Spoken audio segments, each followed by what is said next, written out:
Medicare Part B is your coverage for everything outside of the hospitals, doctors, labs, therapies, etc.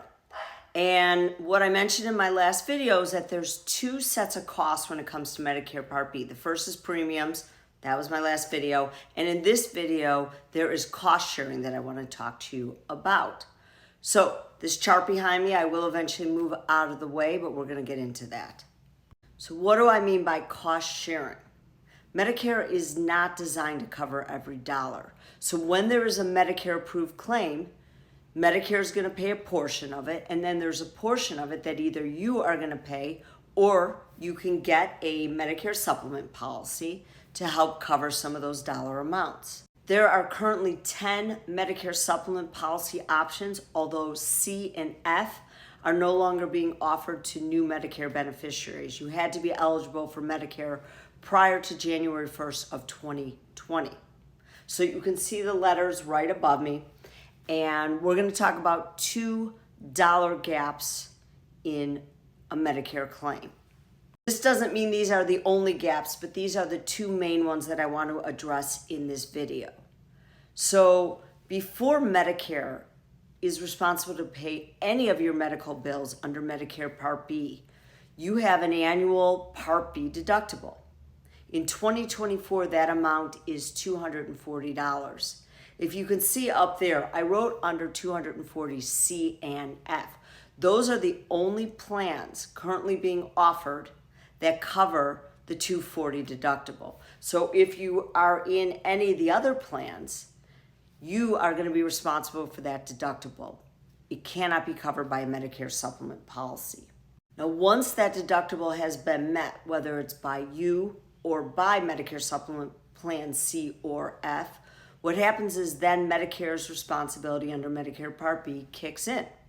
Medicare now has to pay 80% of your bill of a Medicare approved claim. So that means there's a 20% of the bill left not covered by Medicare.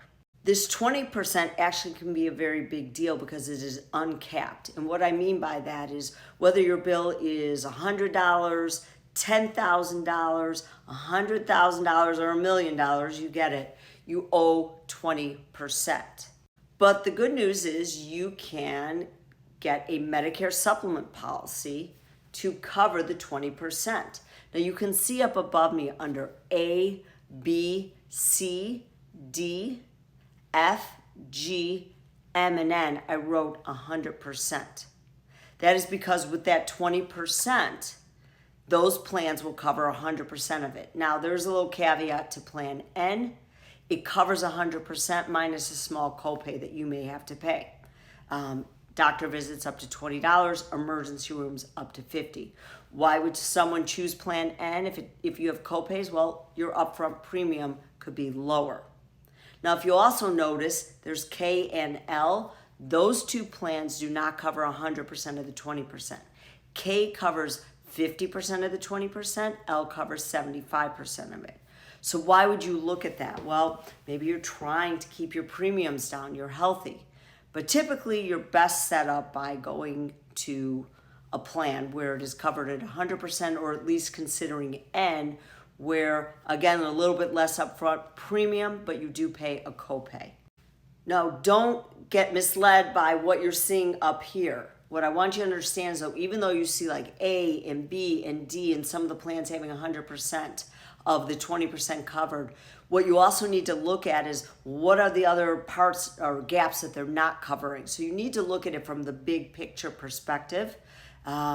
So for example, when you look at Plan G, G is going to cover every possible dollar gap except for the first $240 of that Part B deductible. So what do I typically recommend to my clients to get the most comprehensive coverage? I typically recommend G or, well, I can't point to it, or N. And G and N are very similar. There are some differences. That's a discussion in another video. But I just wanted you to see this, which of the letter plans cover that 20%.